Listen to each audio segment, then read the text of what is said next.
Hello and welcome to the One-on-One podcast. If you're enjoying the show, consider signing up for the Patreon. There you get ad-free content, early access, exclusive episodes, and monthly supporter hangouts. You can find it at patreon.com/the One-on-One podcast. If you don't like the subscription-based models, there are other ways of supporting the show that are linked in the description. Thank you for tuning in and enjoy this episode. They said it was forbidden. They said it was dangerous. They were right. Introducing the paranoid American Homunculus Owner's Manual. Dive into the arcane, into the hidden corners of the occult. This isn't just a comic. It's a hidden tome of supernatural power. All original artwork illustrating the groundbreaking research of Juan Ayala, one of the only living homunculologists of our time. Learn how to summon your own homunculus, an enigma wrapped in the fabric of reality itself, their power at your fingertips, their existence, your secret. Explore the mysteries of the Aristotelian, the spiritual, the Paracelsian, the Crowleyan homunculus, ancient knowledge lost to time, now unearthed in this forbidden tale. This comic book holds truths not meant for the light of day, knowledge that was buried, feared, and shunned. Are you ready to uncover the hidden? The Paranoid American Homunculus Owner's Manual, not for the faint of heart. Available now from Paranoid American. Get your copy at tjojp.com or paranoidamerican.com today.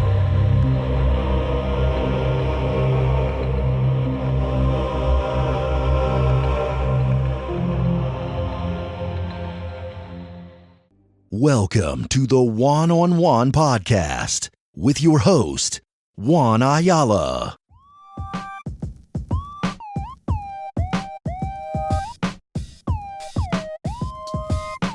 It's all real on some level. It's real. If people can read the story and have high level synchronicities from reading a story, it's real. If people can, and this is the great thing about it, is since the story came out, things that I thought were fictional turned out to be real, which I thought was amazing, right? Like I thought this was fiction, and then it turned out to be like it came through as a transmission apparently, but it was something that really did happen. Or by writing about it, maybe that reality was created. And now, as we know it, it's real. And it's always been real in this reality. It's like the Mandela effect. It was like, no, it's always said that. It's always been that. It's like, yeah, of course. Reality is fluid. It can be shaped and changed. That's what magic is all about. It's about changing reality, hopefully for the better. I think what people call black magic is people trying to change it down for the better. But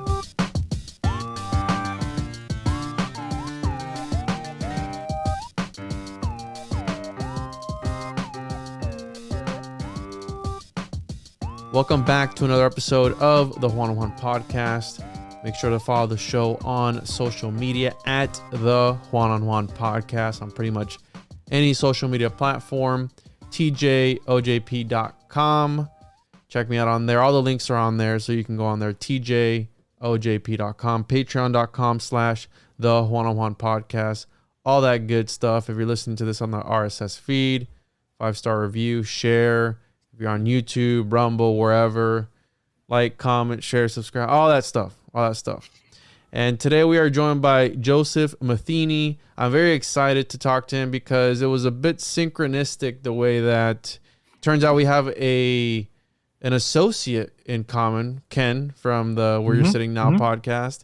And I wasn't going to reach out because I did see on your website that it was crossed out, but I was like, hey, who knows? Anything can happen. But I stumbled across this Ong's hat. And I stumbled across it because I do a lot of shorts. So I do a lot of research of, I like the legend, lore, kind of creepypasta on the border of conspiracy. And I was looking up, I believe it was Cursed Games. And this Ong's hat came up.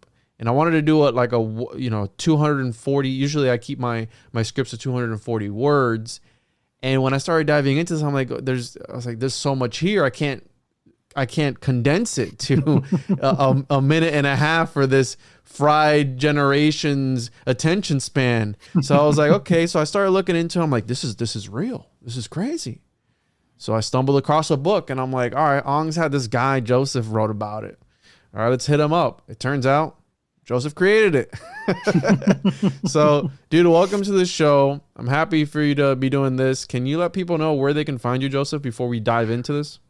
Yeah, I kind of have a centralized web presence for everything that I do, everything that I find. It's josephmatheny.com, JOSEPHMATHENY.com. Awesome. All the links will be in the description for those that want to check out his other works. You have multiple books, Audible, originals. I mean, you're an interesting guy, Joseph. Can you give us a little bit of a background on you and what got you started in this? I love the liminal fiction aspect too, which is something that piqued my interest when I went on your website. But tell us a little bit about you, Joseph. I'm an artist, obviously, and in the early 90s, I got interested in technology, but if I got interested from the perspective of the intersection of technology and art. So I wasn't your average mathematician geek guy. I was, not out to change the world through technology as much as I was to trying to find out about, is there an intersection? Like I started in the late 80s, and I was wondering, is there an intersection between technology and art? As it turned out, there was.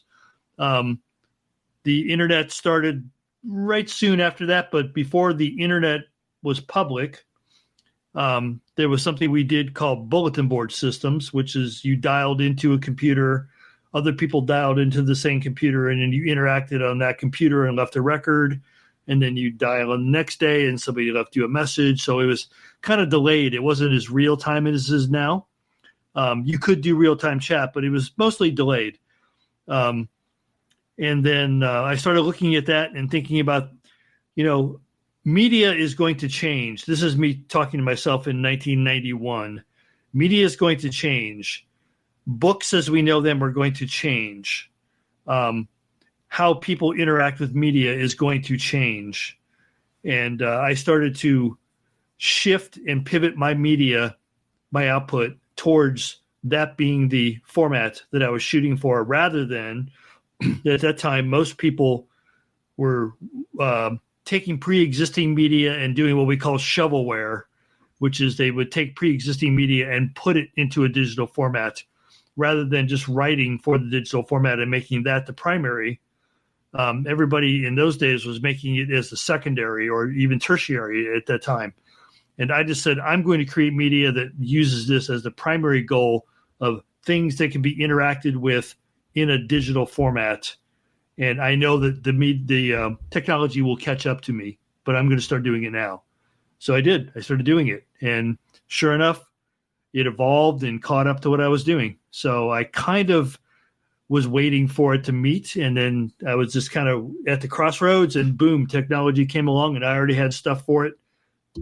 And we started happening. So you took advantage of that first initial push that really emerged with technology and what the internet really is. I mean, when did the internet really take off? Was it about 1993? 93 was when it really took off. Yeah, and that's the web kind of like followed right after that. But the first thing that we did is we had bulletin board systems, then we had email, then we had Gopher sites and FTP sites and Usenet. And then the web came along. I think the first web page I looked at was around 93, 94.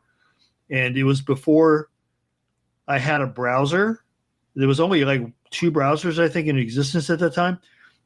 There was something called Lynx, Lynx, and that was a prompt-based text web browser, but you couldn't see graphics. You could only see the text and the links. And you tapped through it and clicked on the links. And I was already working with something that Apple had called HyperCard, which, most people these days don't know what that is, but you can Google it. It's probably in Wikipedia. And it was the predecessor to the web in that you created a local environment of graphics and links within a document that was had multiple links within the document that linked to other parts of the document.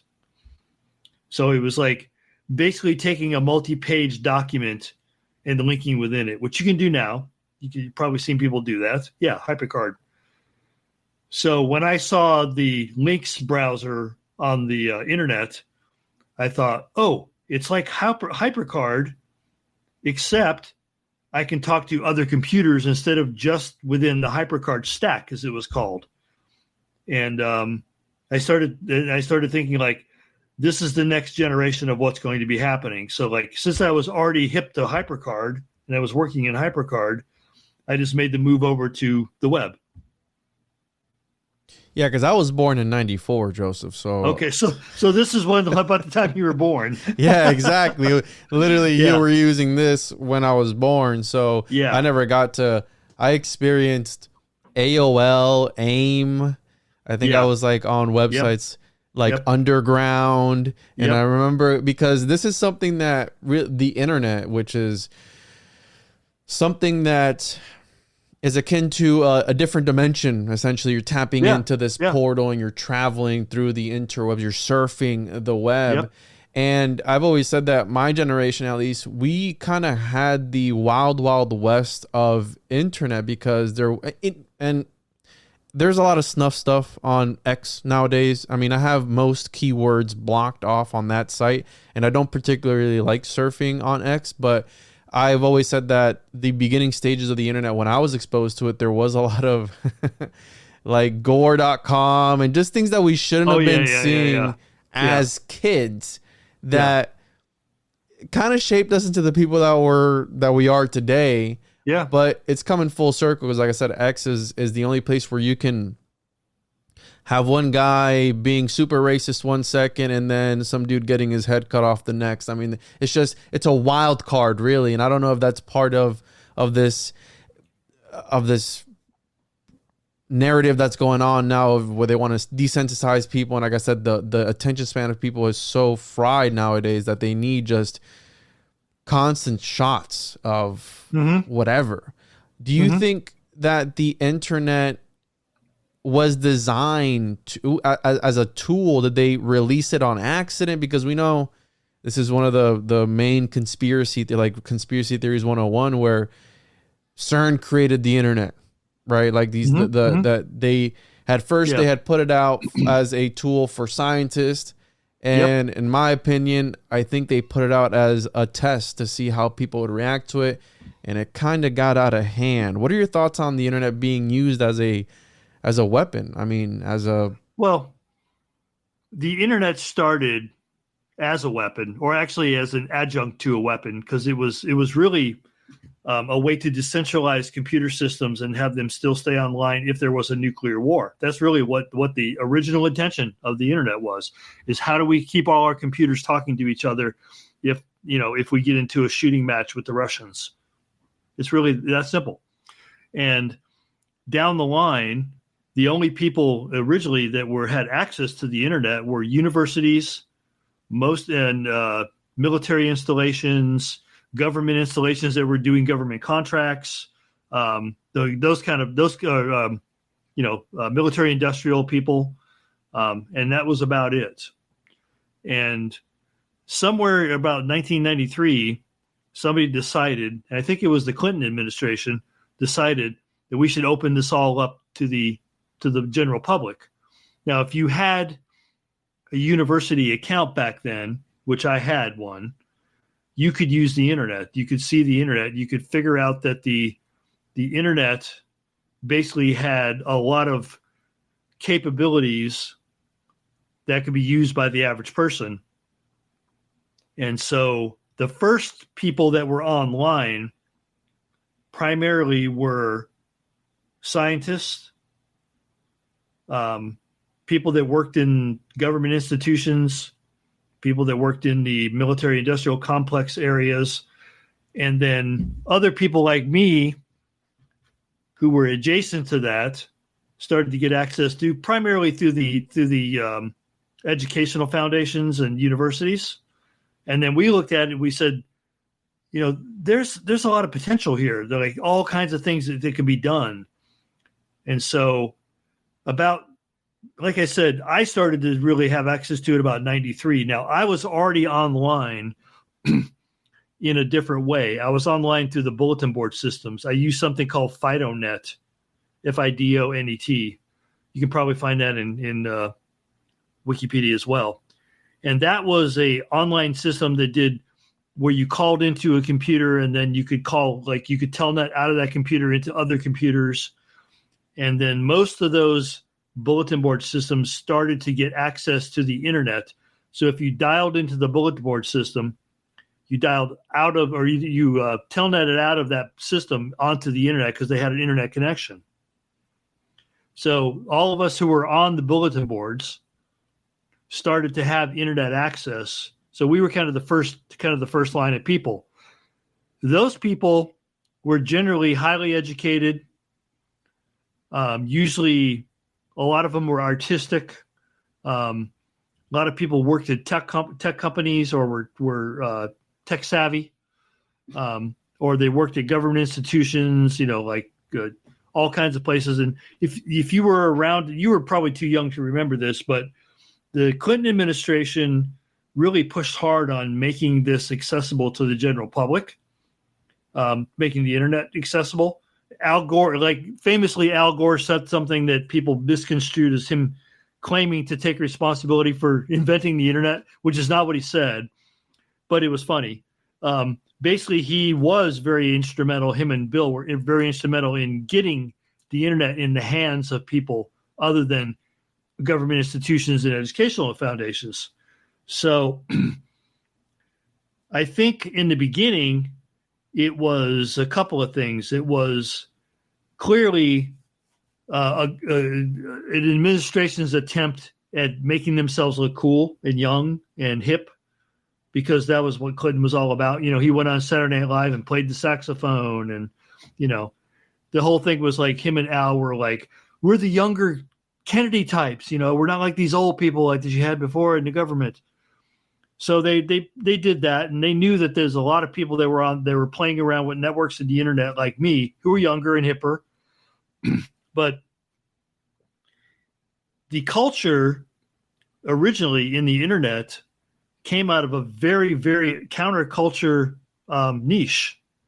So the people that were talking, the reason I knew about all this is I was hanging out in Santa Cruz, California, where I was living at the time, with a bunch of people who were talking about the future of computing and what we're going to be able to do with this new frontier of something like the internet, where we would all be able to talk to each other online, and we'd be able to meet people from other parts of the world, which you couldn't usually meet somebody like that if you were just living at home and you didn't have money to travel. You didn't have money for, large phone bills, because like back then, long distance was a thing. It's no longer a thing anymore, but people don't remember that you used to have to pay long distance fees, and they were exorbitant. They would chew you alive. So this was this whole new vision we had of, the world coming together and meeting each other, basically. And, make of that what you will. We're all going to sit down and sing the Coca-Cola song or something. I like to teach the world to sing. But a lot of us had a vision of a different world where we would all get to know each other and we'd learn to get along. And it was very hippie in a way, our vision was. And so that was the first movers on the internet, were like people that were very, very idealistic about the future of the world and the future of humanity. And then as people came online more and more, and then you got commercial services involved like AOL and CompuServe and those kind of places, then a whole different type of people started to come online, and more people started to come online. And so the whole tenor of the conversation changed.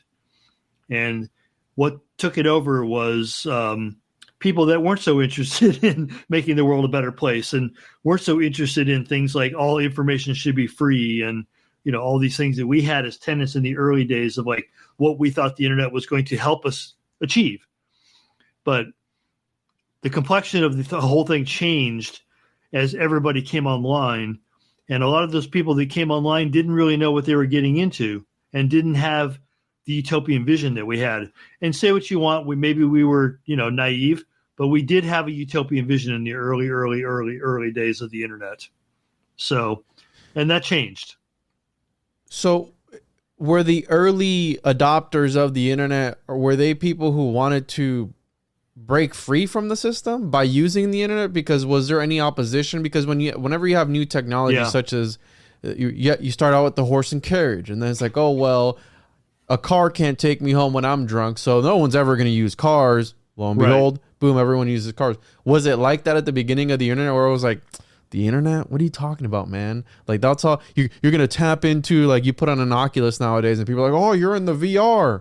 I remember when me as a kid, they told us don't sit too close to the TV. And now you put the screen right here, which is not good for you. I can tell you a lot of ways that there's not good for you, but VR is not, I'm not a fan of VR at all.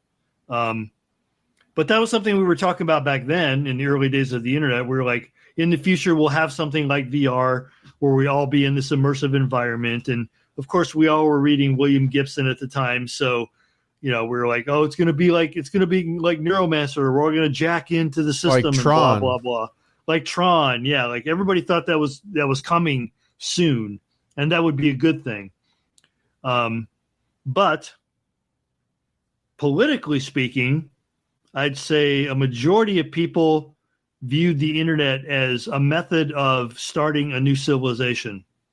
So it was kind of a ideal that we had we had this space where like you could get online and you could talk to people in Russia, which if you remember after the wall fell, like all of a sudden we could have conversations with people that lived in Russia, which doesn't sound weird. Well, maybe right now it sounds weird, but in the late 90s, that wasn't weird at all. You could even go to Russia, but when it first started, like after the fall of the wall, it was kind of new to us. And we were like, well, here's some people that we've always been told were evil. They were told we're evil, but now we can talk to each other. Let's go meet those people and let them meet us. And let's meet in the middle space. And maybe let's talk about starting something new. Like, because this old stuff is not working. We knew that. So like I said, we had a utopian vision of doing something new and doing something better. And we were all young, of course. And those of us that weren't young were usually like very idealistic utopian professors at universities and things like that. And so, they were down with the youth culture. The people pushing this youth culture a lot of them were older, but they were counterculture figures from the 60s and 70s. So it was kind of a new revolution. We thought it was. We thought we were doing something new and it was going to change the world. It did change the world, not just in the way we thought. Yeah, it changed the world in a lot of ways. And I recently saw that article where they introduced allegedly an uncivilized or untapped, right, group of people. I'm drawing a blank now for the name. Like, anyways, like a lost tribe, somewhere. They introduced them to the internet, and they got hooked on social media and porn. Or like a people that had never understood the concept of the internet. Here are these, these Westerners going in and showing them like, hey, check this out. Here's Facebook, here's Instagram. And now they're jacked into this thing. But it's like, did you guys have a plan for like your body, your meat suit, if you were living in this other round, the mob zone, if you will, this universe B, other place that you guys were tapping into? Was there any talk of like that, of like leaving this behind and being in the internet 100%? Well, there were some people that did think that way. We call them transhumanists now. I think they were called extropians or extopians at the time, but now they call them transhumanists. And these people were having serious conversations about dropping the body. But to me, that sounded like some of the early Gnostics that talked about dropping the body. And I was not turned on by that at all. But I'm a very earthy person. I'm into this body, and I like living on this planet, like living in this biosphere. But yeah, that was like, that's where the conversation started to fracture a bit. And so we had people talking about, oh, we should just like, put all our energies into going into this virtual space and just forget about this human body. And I'm like, I think this is where I check out of this conversation. But that wasn't everybody. Not everybody had that conversation. Some of us looked at it as, well, this is a tool. It's a very handy tool for a couple of reasons. Number one, I can write something and publish it and get it to millions of people potentially and never have to go past the gatekeepers. Because at that time, if you wanted to publish something, you had to go past a gatekeeper of some sort. You had to first of all, it costs money to distribute. It costs money to print media. It costs money to distribute that print media, like shipping, and then you had to get past the gatekeepers. Like, you can't just walk into a book publisher and say, publish my book, here's my manuscript, see you tomorrow. It's like you had to get past the editors and the owners, and like they usually had a commercial interest involved. And so there was all these things that you couldn't just publish. Now all of a sudden you could with the internet. And that's really where the whole Long's Hat thing came from. Is like I was playing around in these realms of what was called mail art at the time in the late 80s. And we had just discovered this new thing called the Xerox machine. And we could publish a book, and like we could send it out to people, and those people could Xerox my copy and send it out to their friends and so forth. And so we would do that. We would write manifestos. We would create art. We would do all these things, and we'd have a list of people we'd send it to, and those people had their list of people. And so like you'd send something out, and the next thing 6 months later, you're getting 15 copies of your own thing in the mail from other people who are sending it to you, not knowing that you were the originator. That was the viral version of that time. That was the original viral version of the time. And so when I saw the internet, I said, this is the next generation of that. Like, I can do the same thing, only I have a bigger footprint now. I can get it worldwide, and I won't be constrained by how much I can afford in postage and envelopes and etc. So I started doing, Samis.type publishing on the internet, like, it's right away. And I even took some things that were projects that I had done as mail art, and I ported them over. Like, OCR wasn't around yet at the time, optical character recognition, so you couldn't scan something and turn it into text, but I, hand typed it, and so I took stuff that was in print and I hand typed it and made it as text, and I put it out on the internet. And that was, to me, very exciting, because now I could do the same thing I was doing before with mail, but I had a much bigger reach. So that was exciting to me as an artist. For those that aren't familiar with Ong's Hat, can you give us a brief breakdown of what it is? Because it took me, I read your book, I listened to a few episodes on YouTube about it, and it's this multi-layered story, which I want to believe, Joseph. I want to believe. You're not the only person. A lot of people did. And a lot of people still do. I thought it was a real thing when I stumbled across it. Can you give us a brief breakdown of what Ong's Hat is for those that have never heard of it? Because I had never heard of it until I reached out to you that day. It's a multi-dimensional modern urban legend. That's really what it is. And it was constructed over a period of years. So I just kept adding to it as it got bigger and bigger and bigger and bigger. I started out in the mail art culture, and then I migrated it very quickly, like in the very early, I think 93, 92, somewhere around there, I started migrating it to the internet. That's when I had internet access. And then people started picking it up and making their own web pages out of it, which I thought was cool. Then I was contacted by this guy. All I knew him by was Dimitri. I never knew his last name. He lived in New York. I knew that. And he had a early website in 93. It was called deoxy.org, deoxy.org. And it's back online. Somebody like archived it and put it back online, which is cool. It's a historical hub. Used to be like one of the very first sites on the internet you could go to. Had tremendous amounts of data in it. Anything you could think about counterculture wise. See it there. So if you go to deoxy.org and then go up to the top there where the URL is and put a slash after deoxy.org and type IRC. And then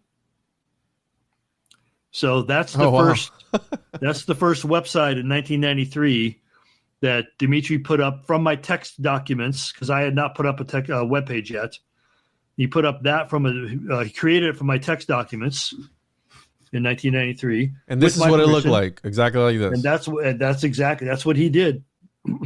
So I was writing text without pictures, and Dimitri was an artist. So he said, I want to do something kind of cool and make this look like a real catalog. And I said, go for it, dude. And he did not disappoint me. It was like really nice. And because he was one of the first people and first websites on the internet where you could go and dig on this stuff, he got a tremendous amount of the early traffic in the early days. Wow.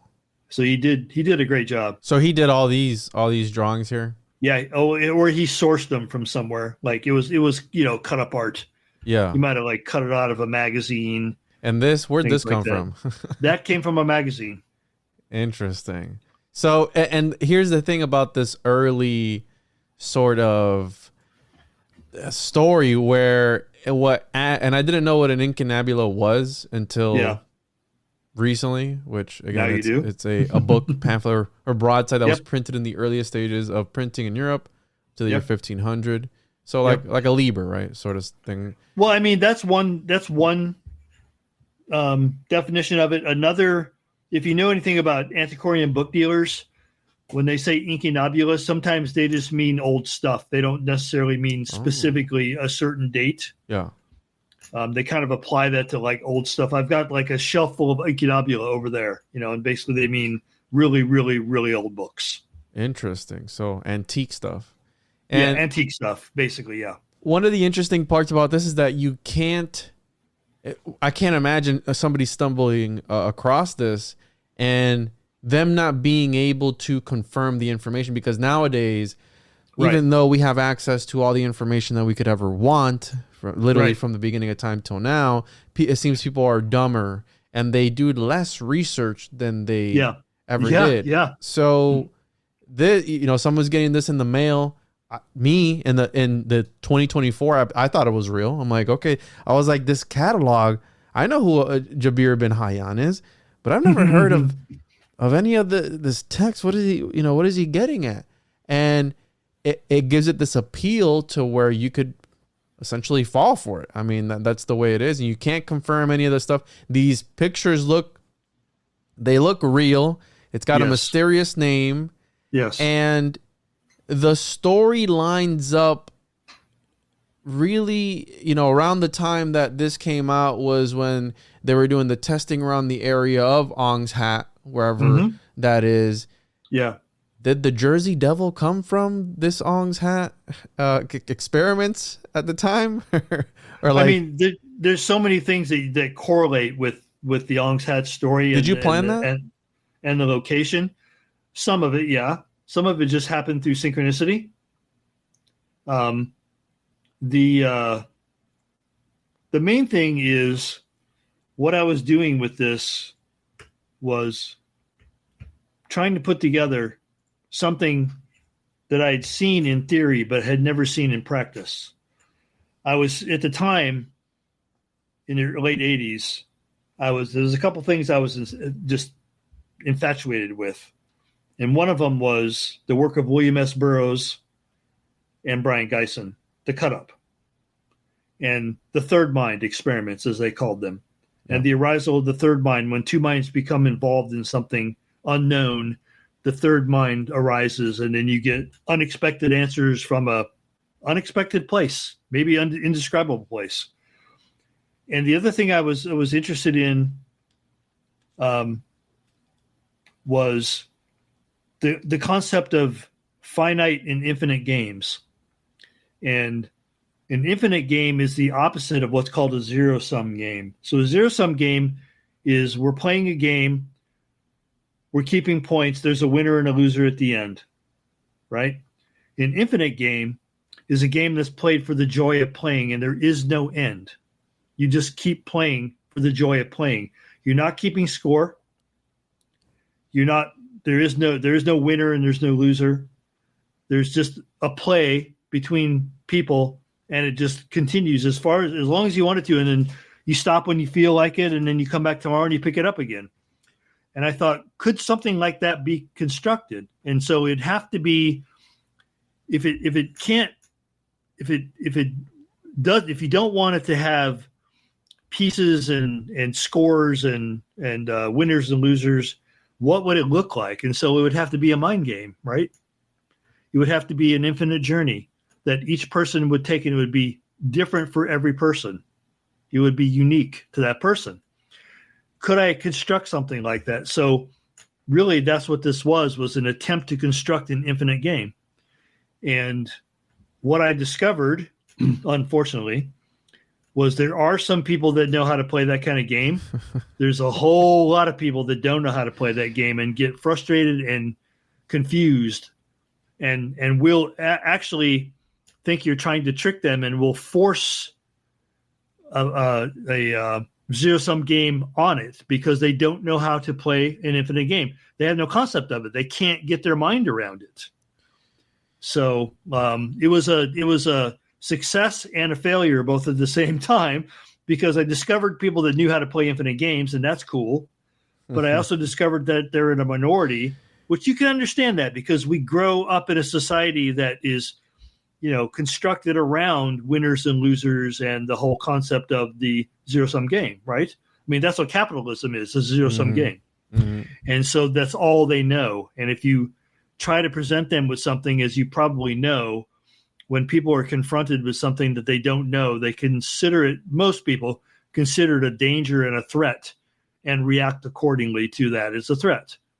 So I think that it was a naive attempt on my part because I was young. But I think that also it showed me that I could retool it maybe and then apply it to this thing that I do now called liminal fiction, right? So the infinite game, in order to keep it going, I came up with methodologies of supplying new content to the game, and the way I did that is to expansion packs. I came up with an automation mode for doing cut-ups. Really? So I created software I called the Meta Machine that was actually working in very, very, very mid to late 90s. I was working on this. It was very rudimentary AI. With Nick Herbert? With my friend Nick Herbert, because Nick had done something in Livermore earlier. The Metaphase typewriter? The Metaphase typewriter, yeah. And so I said, I want to do that, but I'm going to do it in software. So I did. And so this thing would spit out like all kinds of cool things. And at the time, I was friends with Genesis Peorage, later called Briar Peorage. And Genesis knew William Burroughs. And so Genesis said, I'll give you Bill's number, call him and tell him what you're doing, because I think he'd be interested. So I did. And I said, this is what I'm doing. And he said, the computer thing, I don't know so much about it, but I'll trust that you know what you're doing. So you spoke to William Burroughs? Oh, yeah. I spent a couple of phone calls with him. Really? And yeah, and I said, this is what I'm doing. I'm trying to further the work that Brian you were doing with the cut-up.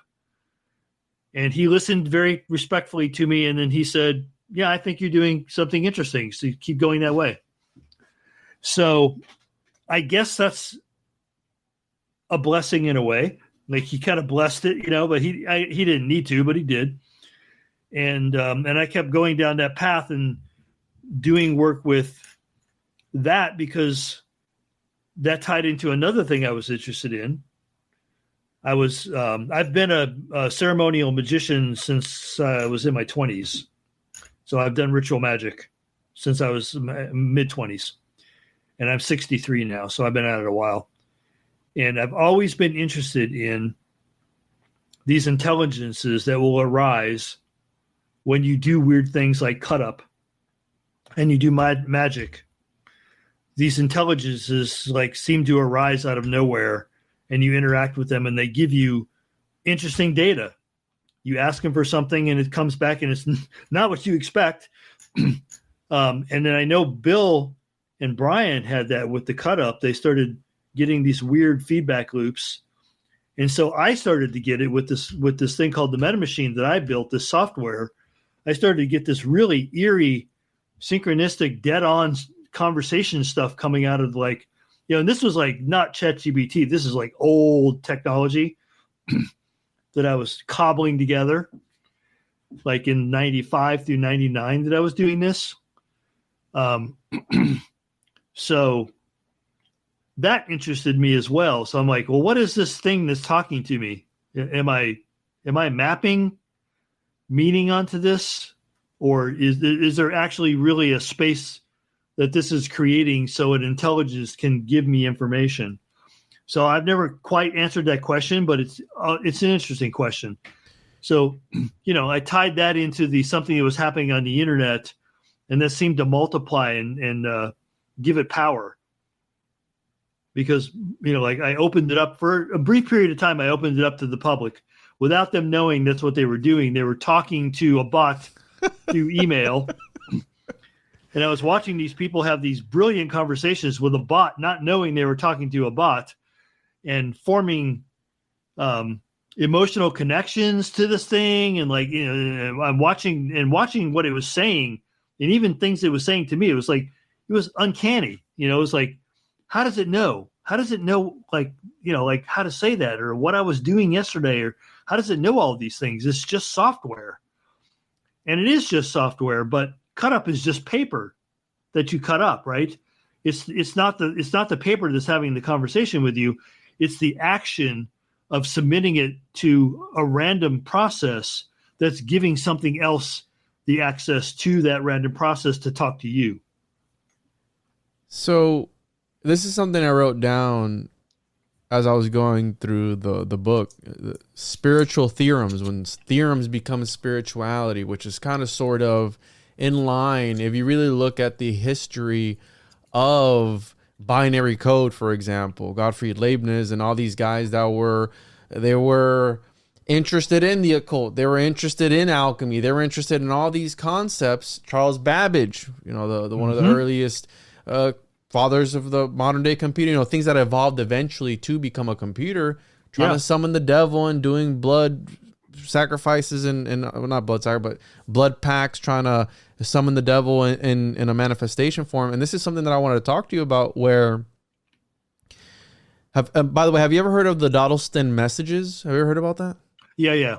Which is kind of weird, like how you're saying these entities that come through or from another realm or another time. And look at John Dee. Okay, Dee and Kelly. Yeah, we're talking to these angels. Yeah, or entities, and I've done Enochian. It gets weird, and these angels, air quotes, if you ask them directly, are you an emissary of Yad-Heh Vav-Heh? They will say no. Are you an emissary of the his antagonist? No. We're something else, right? So they're literally just these disincarnate spirits that are probably native to Earth and probably have always been native to Earth. That Valet probably, as Valet pointed out in Passport to Magonia, there's these intelligences that have been around, and we called them fairies, and we've called them virgins, apparitions. We've called them lots of things. We even call them aliens, but elementals, elementals. And the thing about D is responsible for math as we know it in the Western culture, because D was the first one to translate Euclid from the proper Latin to the Vulgate. D perfected the form of maritime navigation that allowed the English fleet to defeat the Spanish Armada. I mean, I could go on and on and on, right? So mathematics and magic have always been connected. Newton was an alchemist. I mean, all this stuff that we know as math and science now used to be magic. Mm-hmm. And it's just all we did was move the goalpost a little bit and say, okay, we have some language that's humanistic and atheistic now to describe this thing that formerly we ascribed to spirits. And we shouldn't do that, but we do that. Well, Burroughs, for some reason, we feel like we need to do that. Yeah. Language is an extraterrestrial virus, right? I mean, that's the whole thing. Exactly. It latches on and keeps reproducing on its own.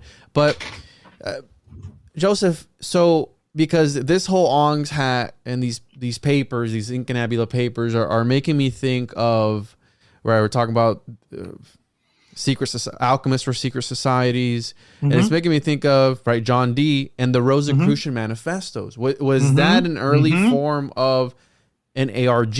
Because yes, I think so.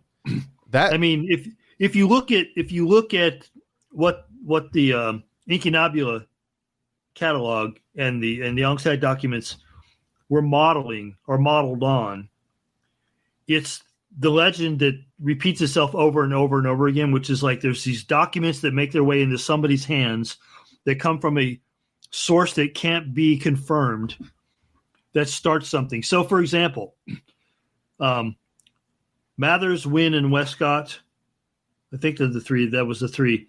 Were in this group called the Societas Rosicruciana Anglia.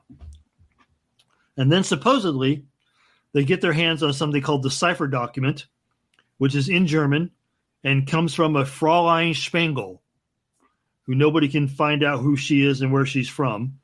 Anybody that knows proper German says this is some of the worst German they've ever read. Robert Anton Wilson, my friend Robert Anton Wilson, when he was alive, he said it reads like something written by the Katzenjammer kids. But that was the document that formed the Golden Dawn. Right? Yep.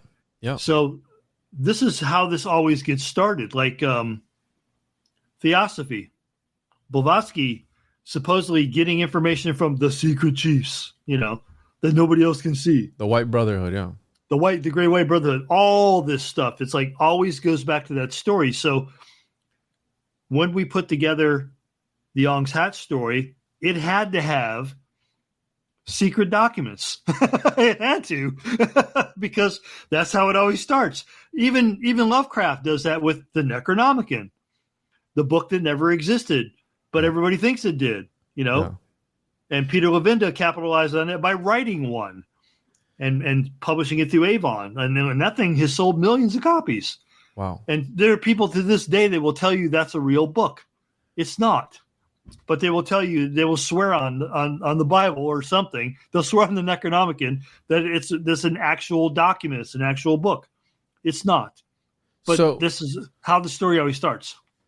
So Joseph, Joseph Smith, also another one, translated these tablets. It's a trope, dude. It's a trope. But here, this is something I said on an episode recently. And I had somebody, a listener of the show, shout out to Sync, in the Discord, ask me what I meant by what I said. And for those that want to join the Discord or the Telegram, links down in the description. Cool. He said, hey, you mentioned that all religion is held together by texts. Mm-hmm. I think, this is my personal opinion, that books are interdimensional gateways. I think that all religions, all of them, I mean, that's essentially what I've said, that vowels hold reality together. And that's why the Gnostics had the book of Eau. There was something about that wording. And am I wrong by saying that all religions are held together by a story that either somebody one time heard and they transcribed it, and that's all it is? Look at what we have as an example that we can point to, and shout out to my old friend Ralph Abraham, who pointed this out to me 40 years ago. There was a legend. There was a group of gods and goddesses pre-Sumerian that were also pre-writing. And so those words and legends were about a formless goddess that lived in the ocean, who took the form of a dragon sometimes, but usually was just what they called Leviathan in the Bible. It was a large critter that showed up, and it would come from the deep. And all of this, if you know anything about Jungian psychology, you can hear everything I'm saying as being symbolic of the unconscious and pre-agrarian society and pre-citadel society and all these things. When we were nomadic hunter-gatherers, there was a dragon goddess that we worshipped that embodied a lot of things. Chaos was one of them, and chaos was not a bad word at that time. It was not having form and structure, because that's how we saw the universe at the time. We traveled around following animal herds. We traveled following seasons. We traveled following growing patterns in plants. We did all these things. Somebody got the bright idea to plant the seeds of these plants in one place, which made us stay in one place, which made us build cities, which made us form agriculture and agricultural cities, which made us form writing, because then we had things we had to keep. The earliest cuneiform writing is lists of things that people are trying to keep track of. That's really what they are. Like those little clay tablets that we see of the cuneiform. They're lists of things that people want to, that people own. Yeah, grocery lists and things that people, so they can keep track of what they own, because now all of a sudden possessions become a thing.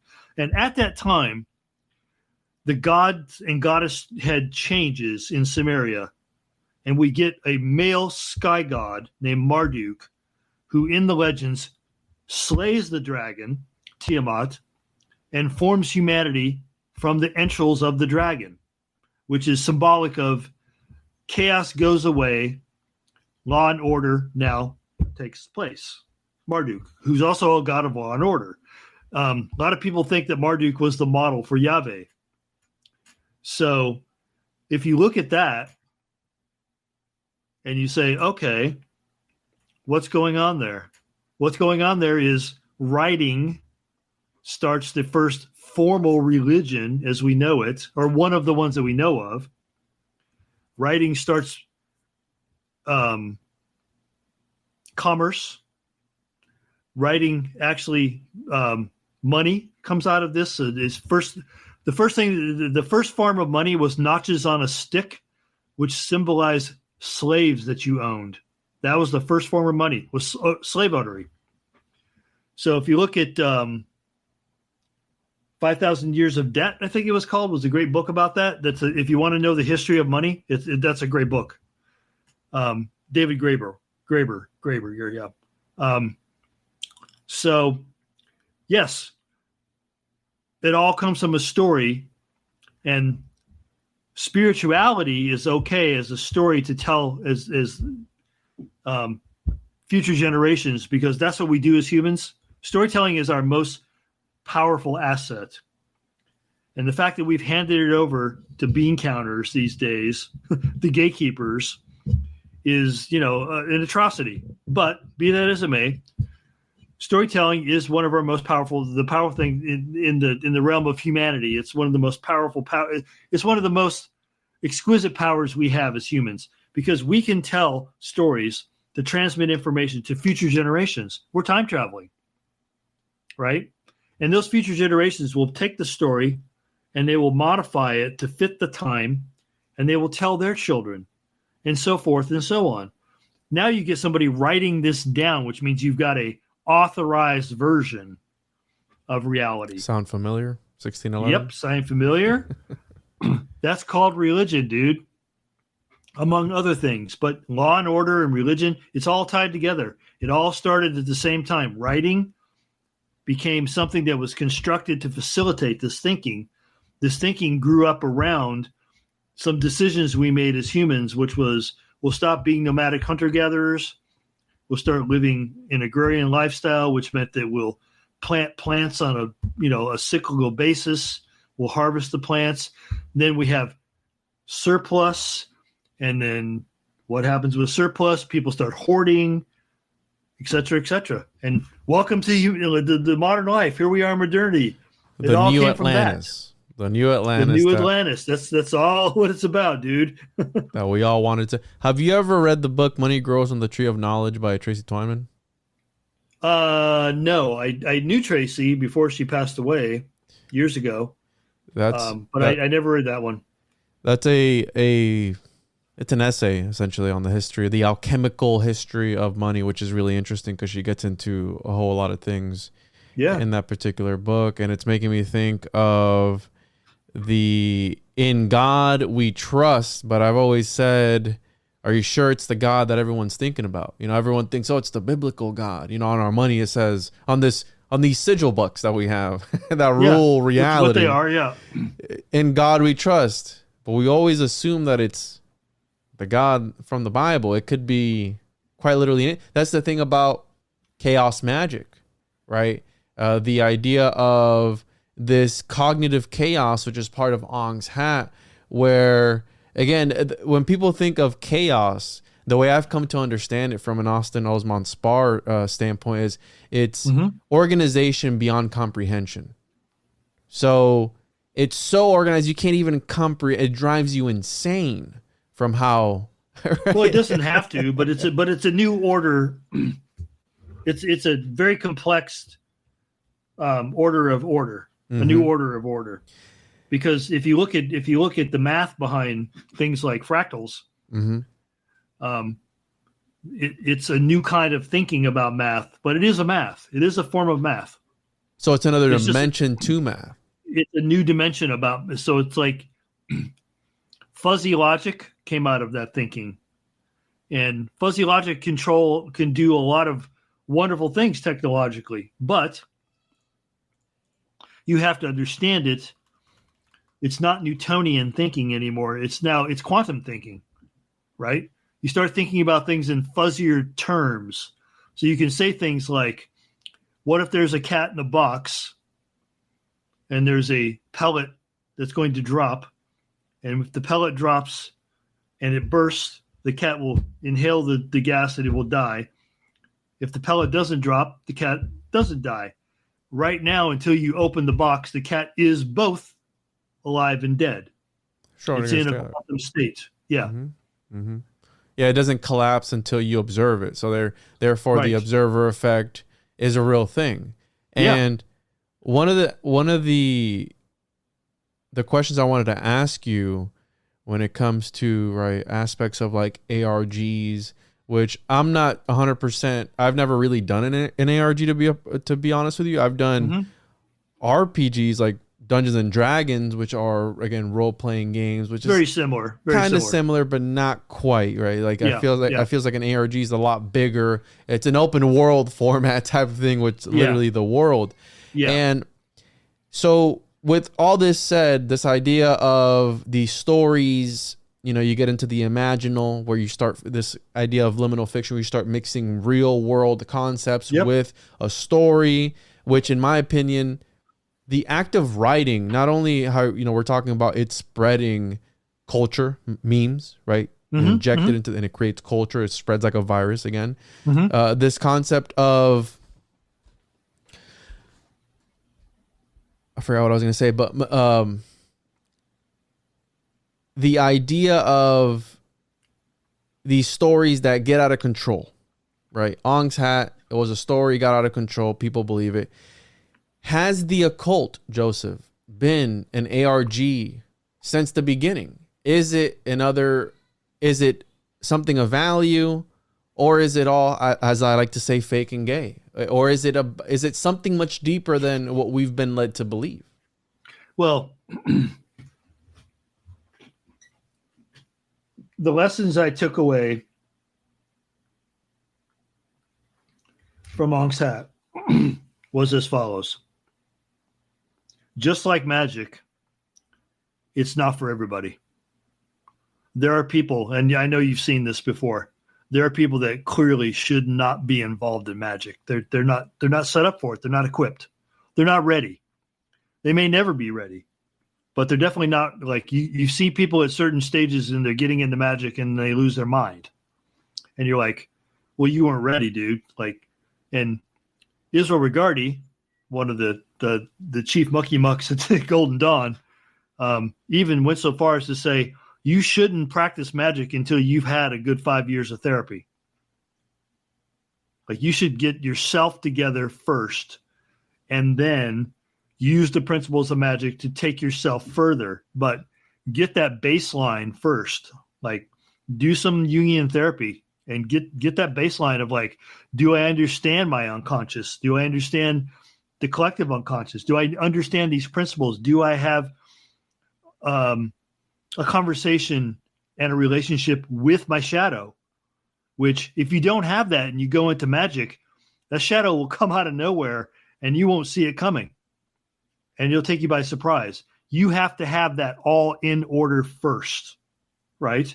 And I know, like, I had to take a break from magic because I went to a point where I realized that when I was young, I was like, I was doing this magical ritual, and then all of a sudden I started to get results, and I wasn't mature enough yet to grapple with that. And so I had to step back. Luckily, I had older people around me that saw what was going on, and they said, no, brother, you need to chill out on this magic stuff and maybe go read some Jung for about a couple of years. Go touch some grass. Go touch some grass, homie. And so, and then come back to it, which I did. And luckily, I had elders around that could recognize that I was like in peril. However, because of the culture that we live in, most of the, and I say this a lot because I'm in my 60s now, most of the people my age do not step up and take responsibility as an elder because we don't live in a tribal society. It's every man for himself. And so nobody accepts the role of elder because they don't even know what you're talking about. But it is a role that humans play and should play and have to play. And the fact that we don't have people stepping up, people my age stepping up to fill that, means that there's a whole series of generations behind me that don't have somebody to come to. And so they get in this situation where they could be going through an initiation, but there's nobody to tell them that that's what's happening. And so they end up in a mental institution. They end up with some psychiatrists filling them full of pills, which is only suppressing the things that they should be dealing with, but they don't have the people here that have dealt with it to reach out and say, let me help you through this because I know what you're going through. Let me tell you about when I did it. I recognize that. Like, all these things are not something that we who live in a monastic society, everybody's like staying at home, looking at each other through computer screens. Nobody goes out anymore. Nobody like has friends. Like, I can't tell you how many young people I meet that tell me that they don't have friends. And I'm just like, what? They're like, well, it's just like nobody goes out. Nobody wants to hang out. Everybody wants to just talk to you on text, And so we are falling apart as a tribe. We don't have tribes. That's the thing. We've been balkanized and we've been atomized into these marketing niches and marketing segments. And there is no such thing as a tribe anymore. Even me in the 80s, I was a punk rocker. We had a tribe. Like, you could recognize your fellow punk rockers, like by the way they looked. You're like, oh, one of us, like got a mohawk, wearing the jean jacket with the arms cut off, like something, but you would recognize them. You'd know, like, they're one of us. It's a tribal thing. One of the last tribal things, that and rave, that I saw happening. The rave thing too, like, it was very tribal. That was kind of a last gasp, I think. It was what they call a Hail Mary in football. Like, you just throw the football as far as you can in the end zone and hope to hell somebody catches it. Like, that's what we were doing subconsciously, is we were doing a Hail Mary. We were like, we need a tribe, and throwing this stuff down the field and going, somebody catch this. Unfortunately, sometimes that ball got caught. A lot of times it didn't. So here we are now in this modernity, as they call it, living in this culture of nobody knows anybody and nobody talks to anybody and nobody helps anybody anymore, right? How can we expect the future generations to rise up and do everything they're going to need to do? Because, like, with the things going on the planet right now, we're going to need them. right? It's their future, not ours.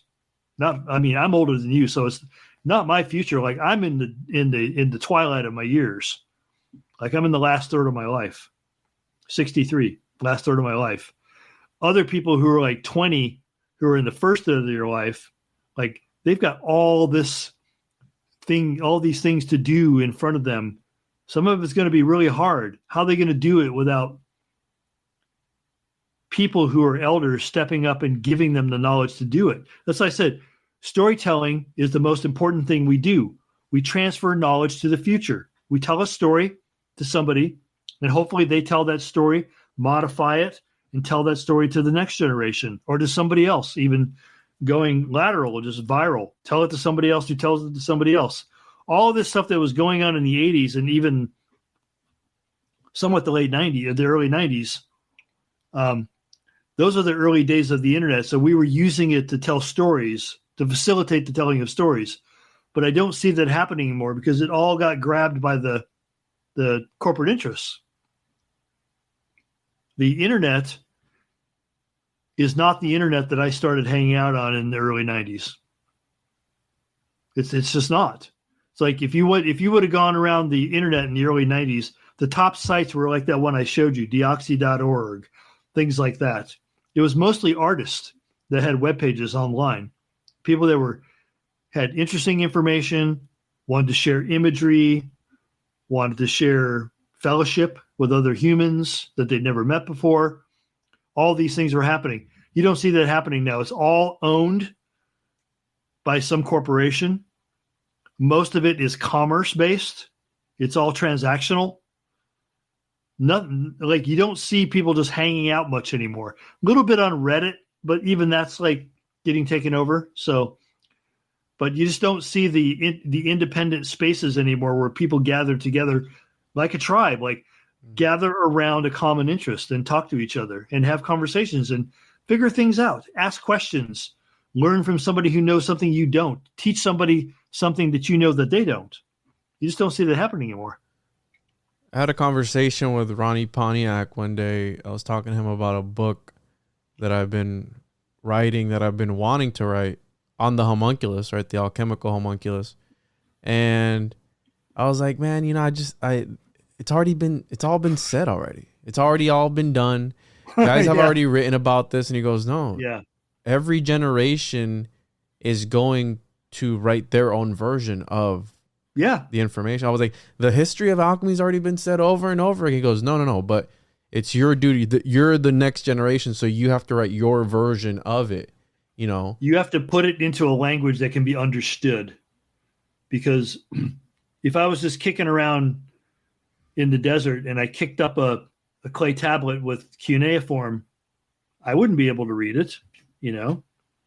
So you have to translate it into the times, make it relatable on a human level, maybe change the characters to be more, relatable to this generation or to this culture. Add information that's come along since that version of the story was written or recorded. So tell your version of the story. That's the main thing. Your version of the story. Everybody has a version of the story. I tell you a story. If you tell it again, you're not going to tell the same story I told. It might be very similar, but it won't be the same story I told you. It'll be your version of the story, that's the most important thing, is that you're telling a version of the story that's relatable to you and relatable to your immediate tribe of people that you're telling it to. Like, these people are more interested in this aspect of the story, and so I'm going to tell it from that perspective. That's why I say it again and again and again, and sometimes people just don't hear me or don't understand what I'm saying, but storytelling is sacred. It's very, very important that we preserve it and we continue to do it and not turn it over to the Disneys of the world, because that's who owns our legends right now. Our corporations like Disney, who don't have your best interest in heart. Well, they want your money. Rhetoric used to be something that they taught, and I don't feel like they really teach that anymore. As far as, people, like I said, people are catered to And again, I make content. I make short format content just how I make long format content. And it seems like the short format stuff gets a lot more traction just because it's quicker, simpler, and people can't, like you said, the analogy that you use for ceremonial magic, where it's about magic is about understanding yourself, your subconscious, through and through. And I consider Ong's hat an early form of mimetic magic, what I call mimetic magic. It was constructed as such. It was, there wasn't a word at that time, but if I had to put a word on it now, I'd call it a hypersigil. I consider myself a mimetic magician, and I have a hypersigil too. It's my comic book, and I can relate to you 100% when you say that things become overwhelming. The synchronicities, you start to have a synchronicity overload, and you can only take so many synchronicities before you go, wait a minute, either I'm going crazy, or how many times is can you call something a coincidence? How many times could you possibly call something as a coincidence before you can't just ignore it over and over and over again. Right. And that's when you start to get overwhelmed with whatever's going on. And it feels like, because me, when I create content, and I feel like with so many people interacting with it every single day, have you felt any heightened sense of synchronicities because of the stuff that you put out there? Did you experience anything weird with Ong's hat after you put it out into the ether and people were interacting with it? Absolutely. Like, and other people did as well. Like, people would download it from like Dimitri's site, or later I put up a website, and people would interact with the content, and then they would contact me and say, I'm reading this thing that you put out, and it's like I'm having like this overwhelming flurry of synchronicities, like freaking me out, man. And like it did me too in the beginning, but then I sat down, and it probably helped that I was a ritual magician and had done rituals that were successful and had reactions to them. And I sat down and I said, why did you do this to begin with, Joe? And it was because I wanted to see if the universe was responsive. Was I swimming in the universe, and could I poke it, and could it poke me back? And so you're getting what you asked for. So stop freaking out, dude. This is what you wanted, right? Yeah. And so luckily, because of my experience with ritual magic, and because I'd seen and heard things and felt things working with magic, that I said, okay, this is what I wanted. So I got it. So stop complaining. This is what you wanted. So I didn't freak out as much, but other people who didn't know, who didn't have the background that I had and weren't prepared for it, like I said, they weren't prepared for it. And so I have literally told people this before. I've said to people, put my stuff down and don't interact with it anymore until you take some time and think this through, and maybe don't come back at all. And I'm not being exclusive. I'm not being howdy and snotty and snooty. I'm just saying, think about yourself here. Like, is this making you feel uncomfortable? Why? Like, spend some time with that. Why is this making you uncomfortable? Because I don't understand it. Then you need to back up, and you need to go learn some things, or just leave it alone. It's not for everybody. I had a conversation with a friend of mine who was an alchemist, modern day alchemist, and he said something to me that really stood out to me, because he was saying, well, a lot of these alchemists, right? Alchemy is an interdimensional discipline. It's a way of life. It's a spiritual thing as well as a practical thing. And maybe perhaps in contemplation, and this is how Carl Jung also got involved in alchemy as well, because he believed that what these alchemists were seeing was what he could put a name to with his whole psychological aspect of it. But my buddy said, what if these alchemists in contemplation were hallucinating all these things that they were writing, right? That they were drawing. And that falls in line with, because I actually just did a short on the Metaphase typewriter, and right, Herbert was basing his ideas off of Harris Walker, where they looked at consciousness as a set of hidden variables in a quantum mechanical system, and essentially that the mind is a quantum effect that can affect reality in some sort of way from almost like a third person type of thing. From the outside, it could affect it. And it feels like when you mix in the aspect of letterism, literature, stories, books, whatever you want to call it, it amplifies that effect. Yep. I noticed this too. So a couple of things. I consider all art magic and all magic art. It's the same thing. It comes from the same place. When I create, I use magical principles to create. I make sure that I get out of the way, like get my ego out of the way. And so I call all my works received works. And some people get that. And some people think I'm joking. I'm not. I put myself in states of not being able to get in the way and filter what's coming through. It's coming from somewhere else. I really think that consciousness is coming through me, you, the antenna, and the signal comes from where? I don't know. And in a lot of ways, I don't need to know, and I don't want to know, because I learned that trying to unpack these things kind of diminishes the effect it has. So if you start to get too rational with like, where does art come from? What is this conversation I'm having in my head? If you start questioning that all the time and trying to unpack it and deconstruct it and do all these things to it, it'll go away, because it doesn't want to have that conversation with you. It wants you to shut up and listen, which I'm more than happy to do, because once I get in the phase, like athletes call it the zone. Once I get in the zone and then the conversation is flowing, it literally flows.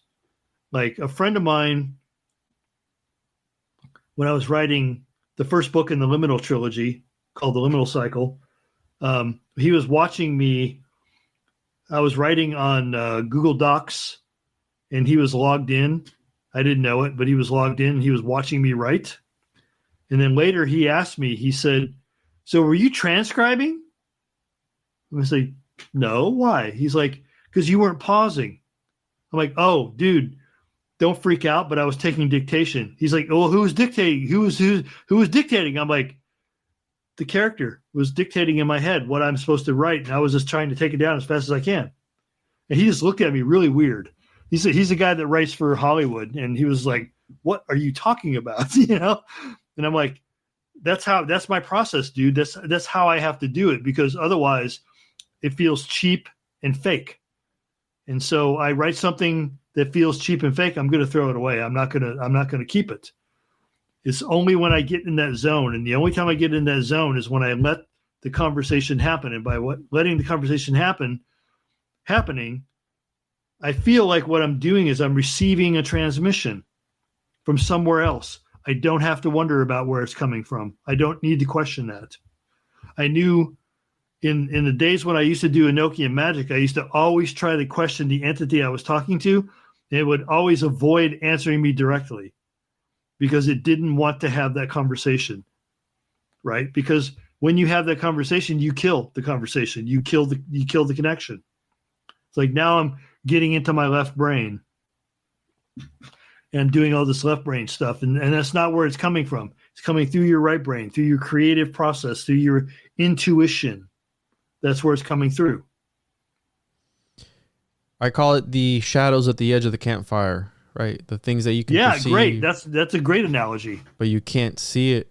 And also, I did an episode recently on the whole Drake and Kendrick Lamar beef, and I hypothesized that some ghostwriters are actual ghosts that are maybe perhaps the ones that have been sacrificed for the cause, these things that are on the other side that are being, again, beamed down to these artists, which are vessels, essentially, which are assets of the machine.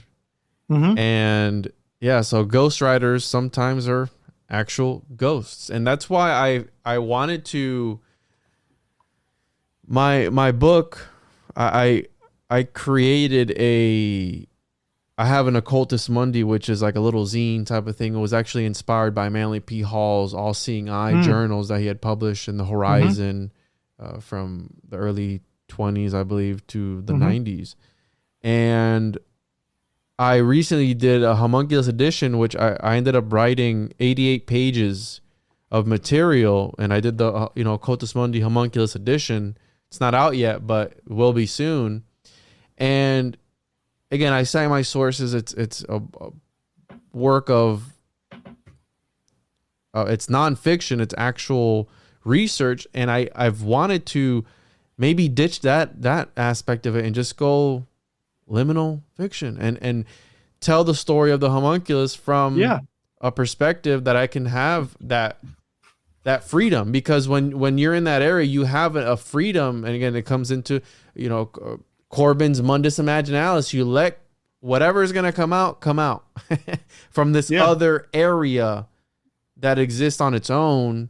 That sometimes you're able to tap into, which allegedly scrying is one of the technologies you're able to use to extract information from this other realm.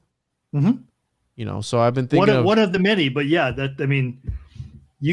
that's, to me, that's the most valuable information, is that I get that way.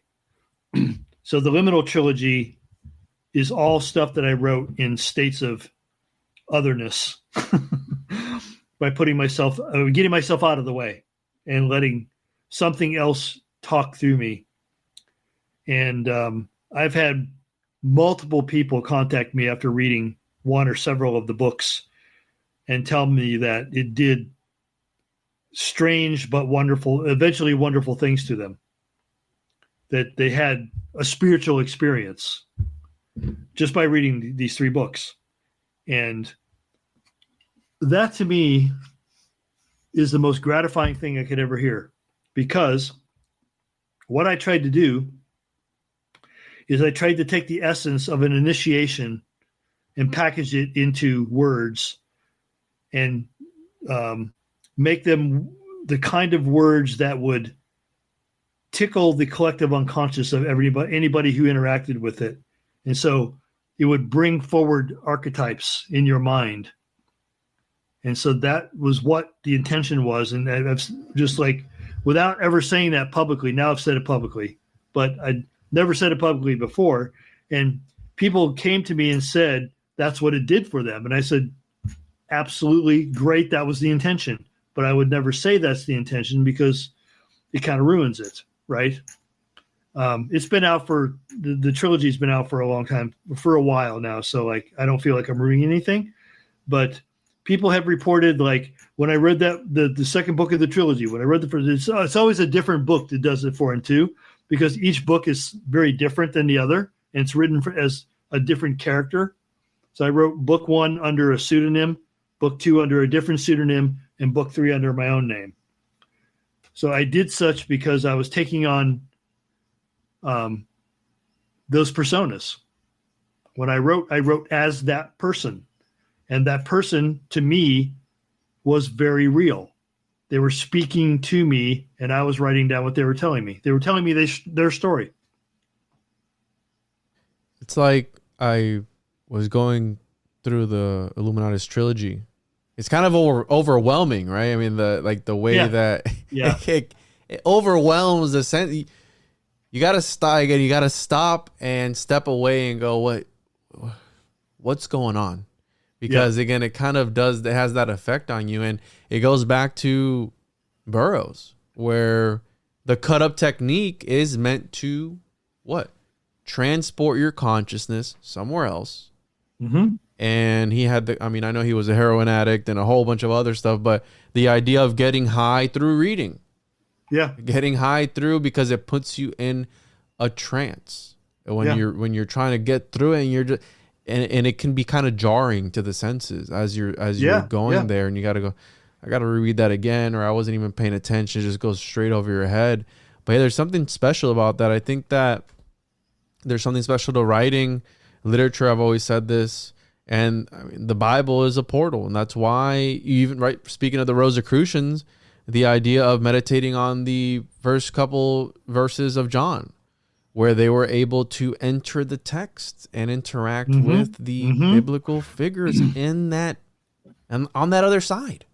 Yeah. That's amazing. That's something that we all can do. It's just that we've been so trained to believe that the imaginal realm is not real according to, science.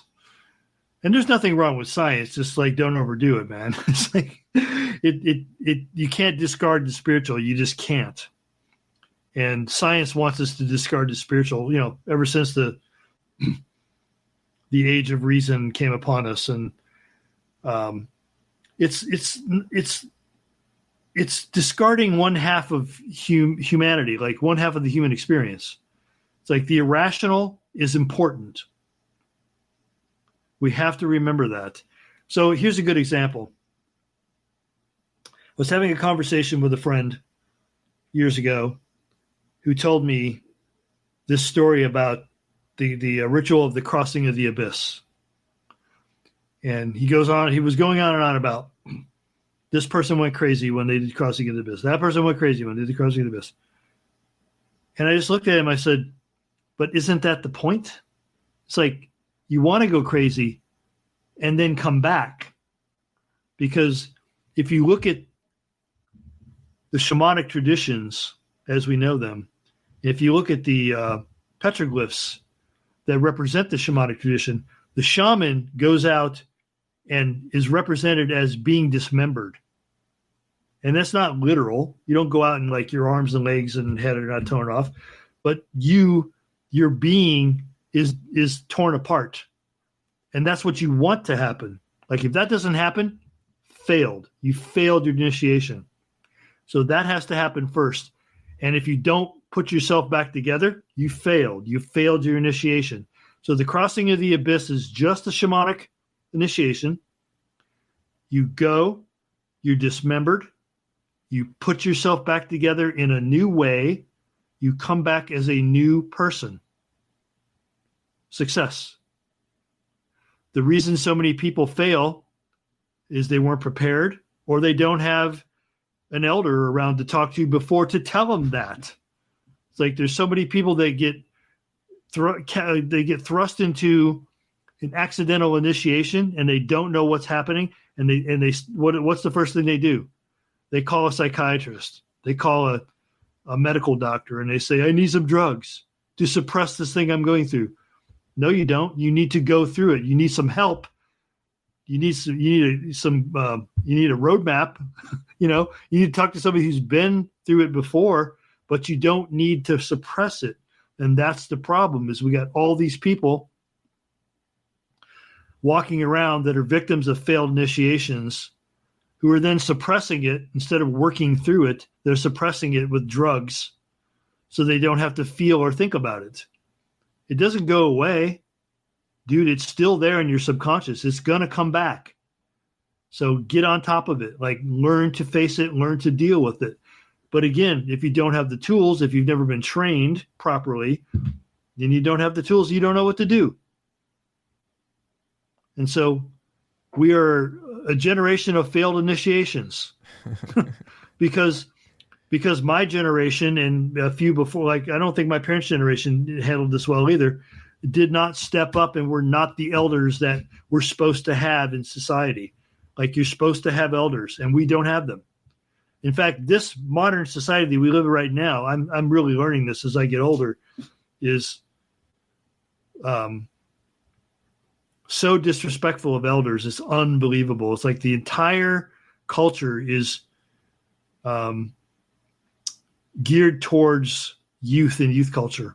And there's nothing wrong with youth and youth culture, but it can't just be that. It's like if you have elders, they get discarded. then the elders discard you, and that's where we are. Like, we've all discarded each other. Yeah, you're discarding the wisdom. I mean, that's the knowledge, right? That sage archetype, right? Like and we as elders are discarding the youth, which we get as much from teaching the youth as they get it from us teaching them. Yeah, like it's a two-way street. Mm-hmm. Like, we're given energy and hope, all these things from teaching youth. Like, these are the things that we get out of it, and then the youth get wisdom. Like, oh, I've done that before. Let me show you how to do that. Let me show you how to tie your tie. Let me, like, all the things that we can pass on, whatever they are. And then we're reminded, like, oh, I remember that. Like, I remember being like that. I remember thinking that. I remember feeling like that. It's like, it's good for us too, because it reminds us of who we are, where we came from, what we are, which is humans. And we just so often forget about this, and because we are locked in this weird technological madhouse. There's no other way to put it. That's all about, if you have feelings, take drugs. You know, and whether they be illicit drugs that you buy off the street or the legal drugs that you get through a therapist, still the same thing. It's like you're tamping down feelings. You're avoiding thinking about something and not dealing with stuff today when you should be dealing with it. And it's really all, it's like everything just surrounds that. Like, you know, like somebody said something to me a couple of years ago. I'd never heard the term before, but like, it really made sense to me. They called it retail therapy. I'm like, what's that? He's like, you go out and buy things so you don't have to think about life. I'm like, wow. Amazon capitalizes on that. Yeah, and I lived in LA at the time, so like I saw people doing that in Beverly Hills. I'm like, oh, that's what they're doing. Like, with all those bags that they're walking around with, they're doing retail therapy. Yeah, no, and I agree with you. I think that it is a symbiotic relationship. I think that we both benefit. And I mean, I like to learn from people that are usually in a better position or have how I said that wisdom of the experience, because a lot of life, a lot of reality, right? We get into the phenomenology of it where it's the lived experience. You can't describe something unless you've experienced it. And I think that goes for initiation, that goes for the occult, that goes for literally anything in life. It doesn't have to be occult or esoteric. It can be anything in life. Like, how does it feel to ride a roller coaster? Well, I can't describe it to you. You got to kind of sort of strap in and ride the roller coaster and see how it feels. Let me go ride the roller coaster with you. Like, here, let me take you on the roller coaster. Exactly. So no, you're saying a lot of important things. And Joseph, you seem like a guy who's pretty open-minded. You seem to be into, everything I'm into, the occult, the esoteric, magic. Give us something, Joseph. Is Ong's hat real? Was it real, Joseph? Was it a real thing? Of course it was.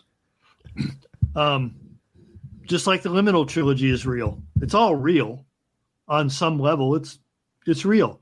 If people can read the story and have high level synchronicities from reading a story, it's real. If people can, and this is the great thing about it, is since the story came out, things that I thought were fictional turned out to be real, which I thought was amazing, right? Like, I thought this was fiction, and then it turned out to be like it came through as a transmission, apparently, but it was something that really did happen. Or by writing about it, maybe that reality was created.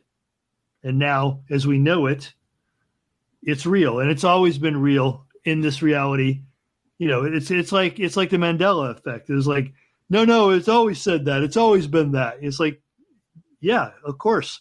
Reality is fluid, right? It can be shaped and changed. That's what magic is all about. It's about changing reality, hopefully for the better. I think what people call black magic is people trying to change it now for the better, but that be that as it may. reality is malleable. It's like putty. It's like you can change it if you have enough time and effort and enough minds to put on it. So there's been all kinds of experiments that were done where lots of people focusing on something has an effect on that thing occurring or not occurring.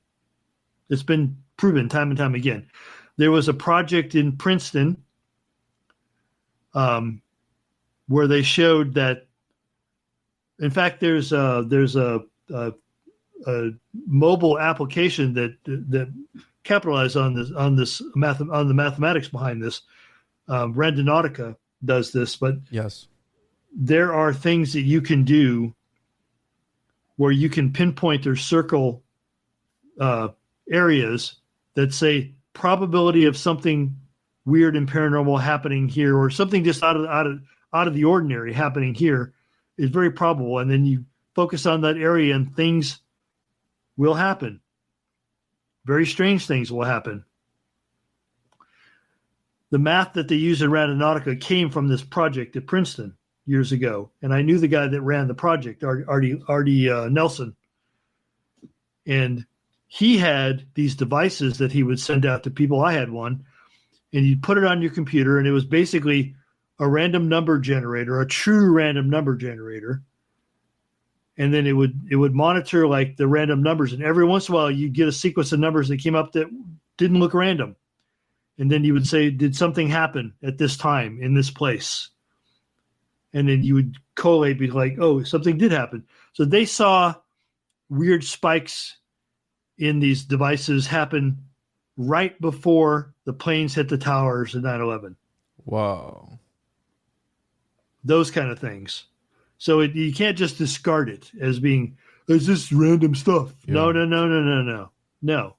I mean, even Randonautica, like they generated something, and they went to the point, and that one couple, and I think I can't remember where they were, but they found the suitcase, and the suitcase had the body of somebody who had been killed and dumped by a serial killer. They were kidding around on how it would have been funny if they would have found a body, and they ended up finding a body. Yeah. So these things happen. We can't really question exactly how they happen. We don't even know why they happen, but we know they happen. So we should pay attention to the fact that they happen, because this is the same kind of function that the shamans used to tap into, where they would sit up in a hill somewhere, like in a cave, and then they, after 3 days of like focusing on this one little point on the cave wall, they'd come out and say, there's going to be bighorn sheep right over there tomorrow. Let's be there so we can eat.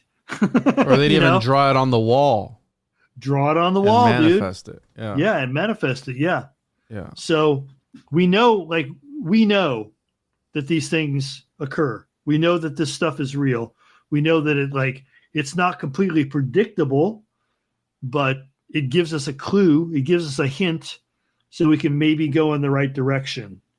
It's not going to land on your lap. Not always. Like every once in a while, but mostly it's something vague that you have to kind of follow. Like, oh, okay, it says a hill and sheep. Okay, where's that? What's that hill look like? And you kind of figure it out. You're not going to get a telegram, Sometimes they DM you, Joseph.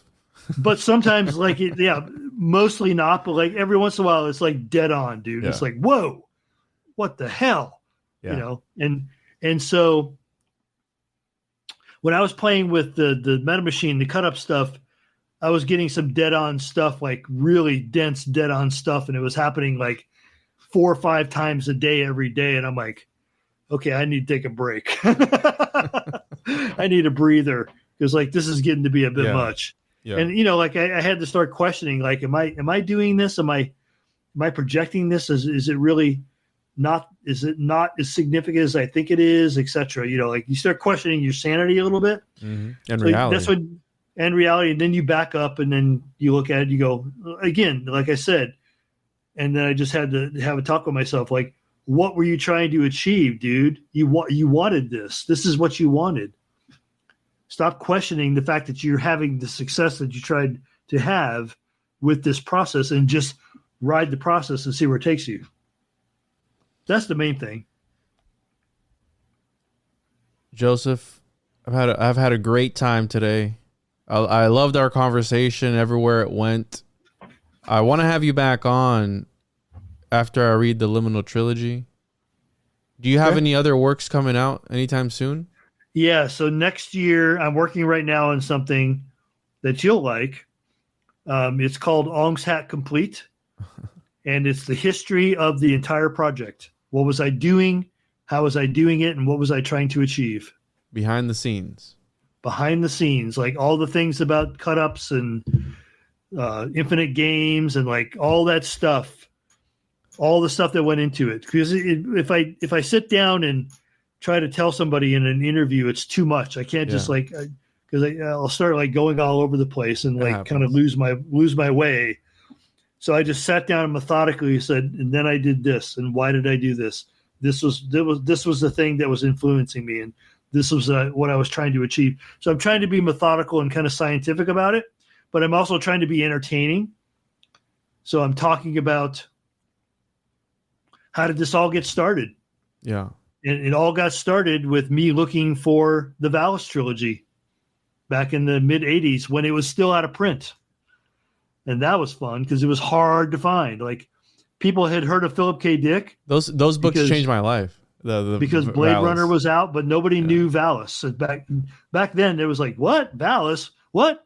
So I was like going through used bookstores, digging through piles of used books and boxes, and I had weird experiences. Like as soon as I read, even before I read it, trying to find it, I had weird experiences. Like strange angels appeared. We'll put it that way. Well, I mean people, but like they were strange angels in the form of people that appeared at the right time with the right things and the right directions. So I'm like, okay, I'm on to something here. Something wants me to find this book or these books because it is a trilogy. Yeah. Yeah, I know that definitely getting into Valis and Philip K. Dick's territory, that changed my perspective on a lot of things. Mm-hmm. And I know we've talked about a lot today, Joseph. It's been a great conversation. Did you have any closing thoughts or any words of advice for anyone listening, right? As we conclude this conversation here, any words of wisdom, if you will, or anything else that you want to add on top of everything that we've talked about today, which has been great. If I had advice to somebody who's younger or even somebody older, I would say take some time, disconnect from the internet, and I mean maybe for 2 weeks. Go somewhere in nature, sit down, shut up, and listen, because the land is speaking, and you will hear it if you'll just shut up long enough to hear it. Turn off the chattering monkey in the head, which takes a while, I understand. That's why you get rid of the cell phone. You ditch the cell phone. You unplug the computer. You try to leave the house if you can. Pitch a tent. Go far away so you don't see the lights of civilization or hear the noise of civilization anymore. Sit with the land. Try to do it for a week or two and just really listen. And when you come back, you'll see a world of difference in yourself. Just coming back, you'll be like, whoa, what is this? What am I re-entering here? It's like re-entering the atmosphere, you know? Like I've been in space and now I'm coming in and I'm burning up. It's like you check it out and you're like, oh man, like, is it always this noisy? Is there always this much chatter going on? Yeah, there is. And that's why you can't hear the land. So make sure you make time to listen to the land, because the land is going to have many things to tell you that you want to hear. And you talk about meeting the Fae, that's where you're going to do it, man. Out there, not here. Not in the midst of all this. Yeah. I've talked about before of disconnecting my router and feeling it turn off. You feel, yeah, right. You know, it's like I lived in Santa Cruz in 1989 when the Loma Prieta earthquake happened. And so it knocked everything out, like power, water, you name it. It was gone. It's tranquility. And And I could hear the silence. I know that sounds weird, but I could hear the silence. Yeah. It's a different And I was type like, of peace. I didn't know there was always this low hum going on all the time, but there is. Like one of my favorite times of the day is sunrise. I get up and I do my meditations and my rituals. I do pre-sunrise because everybody's still asleep. And it's so quiet. You can hear the land. And do you offer guides? Did I hear that correctly on one of the interviews you did? Do you offer guides for people going off grid? Is that a thing? I do. I take people on vigils. So if you want to, and you're in the area and you want to do this, I will take you on a 5-day journey in the woods. You will sit in the woods by yourself with water and a tarp, and that's it. No food, just water for 4 days. I will be close enough that if something happens, you can call out or you can come and we will take care of you. There'll be, if you can make it through the 4 days or even 3, and then you come, we will set you down, feed you, give you some water, tell you to stop telling us about your experience because it's not time for you to tell us, or maybe ever, and just sit with your experience and like help you re-enter, help you with the re-entry, get you back up to speed. And then, like, you know, I tell everybody, don't tell me or anybody else your experience for at least a couple of days. Like, go digest it and think about it and then come tell somebody, or don't. Like, most people decide they don't want to after they think about it. When they first come out of the woods, they're like, they want to tell somebody, right? And it's like, no, dude, you're just reacting to the fact that you haven't spoken for 4 days or heard anybody speak for 4 days. So stop freaking out, like chill. You can sit on this for a couple days. And then, like, you know, if most people, like 4 days later, they're like, nah, I don't want to tell anybody. It was just for me. You got it. It was just for you. You got it. And other people like, well, I feel like I want to tell somebody, like, okay, we're here for you. We'll listen to you. And they'll tell us. And we're like, okay, cool. I'm not going to tell you what it means. That's for you to decide. But you needed to tell somebody, I'm here for you. I'm listening. That's all I'm doing, though. I'm not going to give you feedback. I'm just going to listen. I'm going to be there to make sure you don't die. That's why I'm there. Yeah, it's like here in Florida, everything's trying to eat you all the time in the swamps here in Florida. Dude, everywhere there's something trying to eat you. Like we have bears here, we have mountain lions here, like we have things up here in the woods too. It's like there's always something that wants to eat you no matter where you are. So know that. Yeah, and so I do take people. You know, if people contact me, I usually do it. I try to do it in the fall because summer is too hot. Forest fires are a problem now. Now that's the world we live in now. So I take people in the fall. It's just more pleasant, and yeah, that's it. That's like I will take you out and I'll set you in a good place, and I will check in on you from time to time. But you won't know I'm checking in on you. And for those that are interested in that, they can find you through your website. Can you repeat your website for us one more time, Joseph? JOSEPHMATHENY.com. And links will be in the description. Joseph, I really enjoyed this. Like I said, I'll have you back on once I do read the Liminal trilogy. And when can we expect that Ong's Hat complete to come out? I'm shooting for spring. Late winter or spring of next year. Awesome. I'll keep an eye out for that. So I've already got the I've got the rough draft written, and now I'm gonna I do this. I will spend months just combing back through it and coming through. So, you know, it's mostly but the rough draft is written, so I know I'm gonna do it. Awesome. We'll stay in touch, and I'd like to have you on before then, but definitely when that comes out, I'll check it out and we can revisit Ong's Hat. This was an interesting episode, Joseph. I really appreciate you taking the time to come on and talk to me today and entertain all the weirdness and all these ideas. Yeah. Thanks for having me. And as always, everyone, make sure to check out the show on social media at the One-on-One Podcast, TJOJP.com. Make sure to check out Joseph's work as well. Links will be down in the description. Make sure to check me out on Patreon, patreon.com/the One-on-One Podcast, and all that good stuff. And as always, everyone, catch you on the other side. Hopefully not on Earth B. Bye-bye now.